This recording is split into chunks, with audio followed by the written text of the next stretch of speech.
que ce soit à sa sortie du lycée. Merci, c'est rassurant d'entendre ça. Parce qu'il y en a d'autres. Oui, oui, ben j'ai terminé. C'est vraiment des questions, parce que si tout le monde fait une conférence,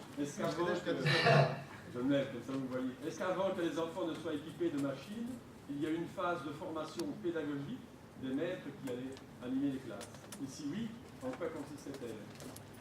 Alors, on a voulu faire une phase de formation, mais comme dans toute bonne intention, il y a des problèmes. Alors, il y a eu des problèmes syndicaux, il y a eu, vous savez, malgré ces bonnes intentions pédagogiques, il y a quand même des syndicats qui se sont opposés à ces initiatives au début. Alors, ça a été complexe. Donc, il y a eu des formations, oui, pas autant qu'on aurait souhaité, et je dirais que les formations, et là, on s'est fait un point d'honneur de dire on ne les voulait pas que technologiques. On voulait que des formations pour permettre d'utiliser des outils technologiques pour enseigner les disciplines scolaires. Et que traditionnellement, il y a 8 ans, il y avait beaucoup de formations qui étaient simplement technologiques sur des outils. Donc on a voulu vraiment éviter ça. On est parti d'une approche où on a amené les enseignants à réfléchir sur les défis qu'ils rencontraient par rapport à ce qu'ils enseignaient en salle de classe, donc peu importe la discipline enseignée. Et on a regardé comment les technologies pouvaient répondre à certains, pas à tous, c'est pas la panacée, à certains de ces défis. Donc on est parti d'une analyse des besoins ou des défis rencontrés, et de là on est venu greffer les technologies pour montrer comment ces technologies étaient susceptibles, modestement, de répondre à certains de ces défis. merci. Et monsieur. Monsieur Mersanti, bonsoir. Je voudrais vous demander, est-ce que vous avez introduit des ordinateurs portatifs dans l'enseignement secondaire qualifiant, donc des métiers qualifiants? Et si oui, quel a été l'impact ou les résultats par rapport à l'approche orientante et l'utilisation de ces portables?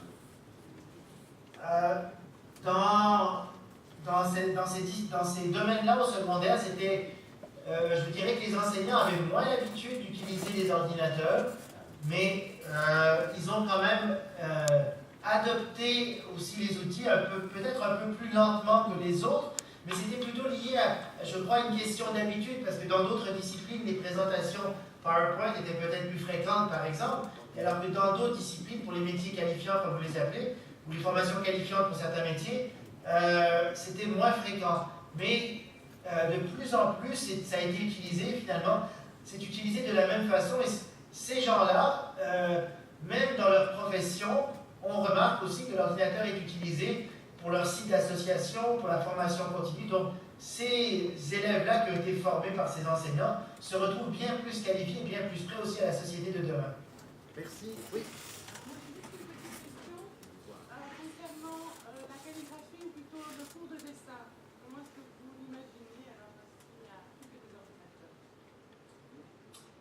Il n'y a pas que des ordinateurs. Et je vous dirais que c'est tout un défi. Alors, il n'y a pas que des ordinateurs, il y a les deux. Mais je vous dirais que dans beaucoup d'écoles primaires au Québec, on passe encore beaucoup de temps à dessiner des cartes géographiques. Et dans cette école, ce qu'on fait, ou dans ce regroupement d'écoles, ce qu'on remarque, c'est que 80% du temps, on passe à utiliser les outils qui permettent de faire ça électroniquement, finalement les outils qu'on utilise dans notre quotidien, et on passe moins de temps à colorier des cartes. Mais il y a quand même de la calligraphie, du dessin qui est fait, mais c'est fait avec les outils. Donc c'est pas juste fait papier-crayon, on en fait encore, mais on le fait aussi avec les outils du jour. Mais c'est certain qu'il y a beaucoup de réfractaires qui se demandent est-ce qu'on va perdre un peu de la calligraphie, est-ce qu'on va perdre un peu l'art de dessiner. Mais maintenant, je vous dirais qu'il y a beaucoup d'artistes, ou de plus en plus maintenant, sans les logiciels, n'arriveraient plus à faire ce qu'ils font. Ça n'enlève pas l'importance, mais il faut trouver peut-être un juste équilibre entre ce qui est fait ailleurs et ce que les technologies permettent. Oui, encore une autre question? Moi, je vais en poser une, alors j'en profite. Quand vous avez parlé de ces ordinateurs dans les écoles, est-ce qu'il n'y a pas une sorte de révolution un peu épistémologique? C'est-à-dire le prof ne fait plus de la transmission du savoir, mais de la circulation du savoir. Tout à fait, c'était un des défis majeurs rencontrés par les enseignants au début, c'était un peu cette perte de pouvoir. Alors avant, c'était eux qui avaient la connaissance, c'était eux et le livre, et maintenant, ce que les enseignants nous disent, c'est que, surtout au secondaire, dès qu'ils disent quelque chose, les élèves vont vérifier sur Internet tout de suite. Alors, au début, c'est menaçant, et c'est très insécurisant, surtout c'est pour ça que je vous disais, pour les jeunes, c'est encore plus menaçant, mais éventuellement, ils ont pris l'habitude, ils arrivent à gérer cela, et finalement, ça fait des élèves qui sont plus critiques, qui arrivent finalement à participer plus, je dirais, au cours parce qu'ils sont plus engagés, parce qu'ils sentent qu'ils ont vraiment, qu'ils peuvent avoir leur mot à dire là-dessus. Alors, votre Premier ministre, vous en avez parlé, il paraît, je ne sais pas si c'est vrai, qu'il a commandé toutes ces tablettes chez une personne en particulier qui faisait partie de son cabinet. Est-ce que c'est vrai? C'est ce que les journaux disent. C'est ce que les journaux disent. Maintenant, je vous laisserai voir ça sur mon site. Il y a quelques articles qui vous détaillent la situation. Donc, c'est que c'est vrai. Voilà. Est-ce qu'encore... oui, je vous en prie. Oui, bonsoir. J'ai beaucoup aimé la partie sur la citoyenneté. Moi, je considère que le fait de manipuler des données réelles avec des vrais outils, des données qui parlent du monde réel, du monde extérieur, c'est quelque chose de fondamental, de tout à fait citoyen. Alors vous avez parlé de gain de temps. Alors je voudrais savoir si vous aviez modifié les programmes en conséquence, de manière, est-ce que l'utilisation d'ordinateurs n'amène pas à supprimer des modules de cours qui peut-être sont tout à fait utiles? Alors, on ne peut pas toucher au programme du ministère, mais je ne peux pas vous dire que le programme est resté tel quel. Donc on couvre les modules obligatoires, mais il y a beaucoup de choses qui sont faites qui sont un peu hors programme. Tout ce qui est permis par les technologies, finalement, apporte une toute autre dimension à tout l'aspect citoyen qui est mis dans le cursus scolaire. Donc on respecte les modules parce qu'il y a toujours des évaluations de fin d'année liées à ces modules obligatoires, à ce cursus obligatoire, mais les technologies permettent vraiment de faire beaucoup d'autres choses et les modules qui deviennent simplement parfois une formalité et on est beaucoup plus engagé dans d'autres projets citoyens avec les élèves. Merci. Oui, je vous en prie. Oui, je voudrais savoir par rapport aux exercices qui sont donnés par les professeurs, est-ce que ces exercices ont évolué vers, par exemple, davantage de projets? Tout à fait. La pédagogie par projet est très très présente. Écoutez, au début, ils sont partis avec de petits usages des technologies qui étaient peu chronophages et tranquillement, ils se dirigent vers des projets. Et comme ils peuvent réutiliser certains projets d'une année à l'autre, parce qu'ils ont des groupes d'élèves différents, notamment en secondaire, donc on complexifie les projets, on les rend plus intéressants, on implique les gens de la communauté dans ces projets. Donc la pédagogie par projet, c'est ce qui plaît le plus aux élèves, c'est ce qui leur permet de travailler de façon très autonome. On travaille aussi beaucoup en problématique approche par problème aussi. Donc il y a un problème, comment le résoudre, et les élèves sont placés en équipe et on tente de trouver des solutions aux problèmes posés. Donc c'est une forme de pédagogie par projet aussi, mais la pédagogie par projet, l'approche par problème plaît aux élèves, plaît aux enseignants. Ça demande plus de temps de préparation, mais après un certain temps, finalement, ils ont des projets qui fonctionnent bien, qui réutilisent, pas nécessairement toutes les années, mais qu'ils arrivent à adapter de plus en plus. Merci. Eh bien, je crois que vous avez répondu à toutes les questions. Grand merci en tout cas pour votre conférence. Et puis bonne journée, parce que j'ai vu l'église. Merci, au revoir. Merci.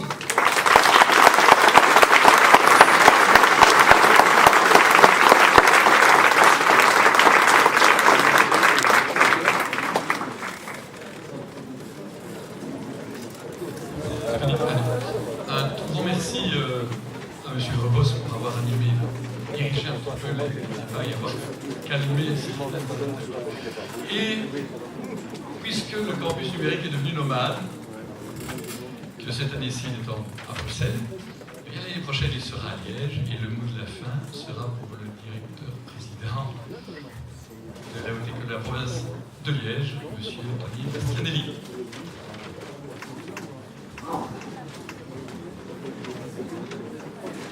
Et je remercie déjà aussi avant de passer la fonction technique, toute l'équipe du campus numérique pour cette édition qui a été menée de main de maître par toute l'équipe assez disciplinée, oui, mais multiculturelle, multifonctions et surtout multilocalisée, puisqu'il y a eu Liège, Mons, Charleroi, Bruxelles qui ont travaillé main dans la main pour réussir cette journée.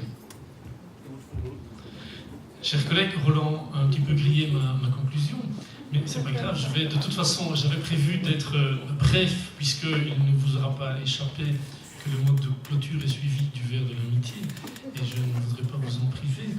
Comme Roland l'a dit, comme directeur-président de la HEPL, c'est la dernière haute école en date et en rejoint le consortium numérique. C'est évidemment un très grand plaisir de constater le succès de cette journée. comme le disait, je crois que c'est Rabelais, il faudra vérifier mes sources, frotter sa cervelle à la cervelle d'autrui. Je crois que c'est l'opportunité que nous avons voulu vous offrir.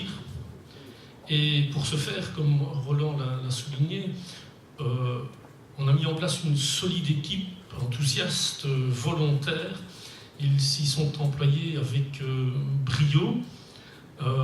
Il faut quand même souligner qu'ils ont voulu relever un challenge, pas triste, qui était de terminer cette journée avec une visioconférence avec le Québec. Je crois que ça va quand même occasionner quelques sueurs froides.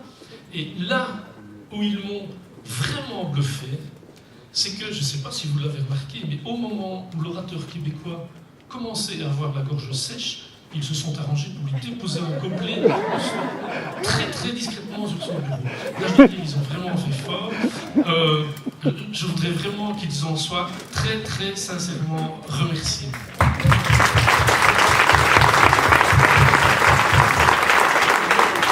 Alors, Campus numérique, c'est aussi pour les directions et les collègues qui se réunissent quand même à intervalles réguliers, un moment privilégié pour échanger nos rêves, nos ambitions, pour échanger nos difficultés, pour échanger nos questionnements quant à l'intégration des univers numériques, de manière générale, dans nos pratiques de tous les jours, qu'elles soient pédagogiques, c'est l'objectif majeur de cette journée, mais qu'elles soient aussi administratives.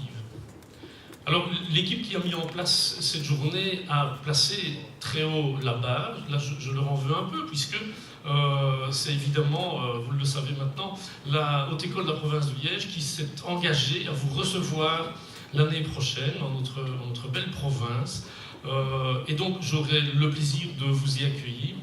Mais en attendant, bien sûr, nous allons partager le verre de l'amitié pour clôturer cette édition 2012. Merci et bon retour.